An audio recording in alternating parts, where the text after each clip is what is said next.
మన వస్త్ర సాంప్రదాయము, ముఖ్యంగా భారతీయ మహిళల సాంప్రదాయము కట్టుబొట్టు చీర ఇది నిండుతనాన్ని సూచిస్తూ ఉంటుంది.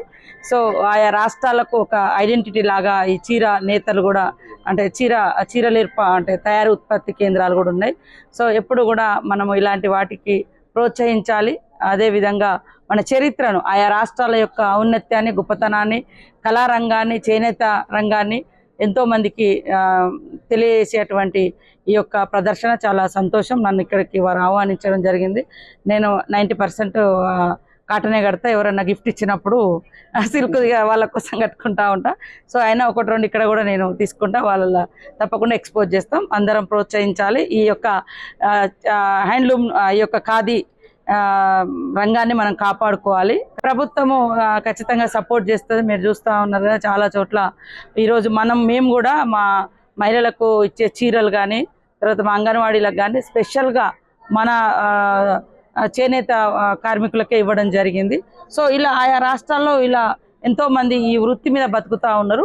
ఖచ్చితంగా ప్రత్యేకమైనటువంటి ప్రోత్సాహం ఇవ్వాలి. వాళ్ళకి కావాల్సినటువంటి ఫెసిలిటీస్ కానీ ఇక్కడ నుంచి మనం అన్ని సౌకర్యాలు సపోర్టు తప్పకుండా ఉంటుంది.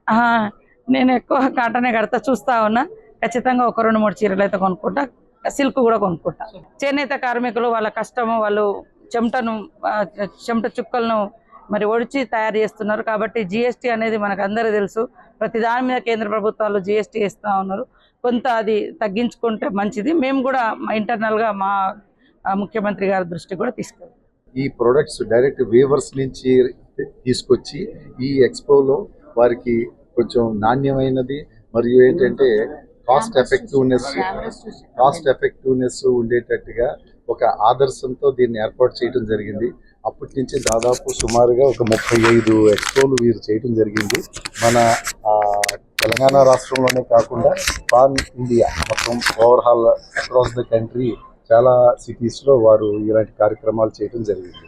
ఇది ముఖ్యంగా ఈ ఎక్స్పో గురించి అయితే చెప్పుకోవాల్సింది ఏంటంటే, ప్రతి ఎక్స్పోలో ఒక ఇంప్రూవైజేషన్ తీసుకొచ్చి దాన్ని కొంచెం కొత్త ప్రొడక్ట్స్తోని, కొత్త ప్యాటర్న్స్తోని, నెక్స్ట్ కాస్ట్ ఎఫెక్టివ్నెస్ని కూడా దృష్టిలో పెట్టుకుని అలా ఇంప్రూవ్ చేసుకుంటూ వస్తూ ఉన్నారు ఈ ఎక్స్పోస్ అన్నింటిలో కూడా. సో మీరు ఈ కార్యక్రమానికి వచ్చి ఈ ప్రోడక్ట్ని, ఈ యొక్క ఖాదీ ప్రొడక్ట్స్ని దాన్ని ఒక ప్రజలకి దృష్టికి తీసుకువెళ్ళడానికి సహకరించినందుకు ఈ ఇండియన్ సిల్క్ ఎక్స్పో తరఫున కృతజ్ఞతలు.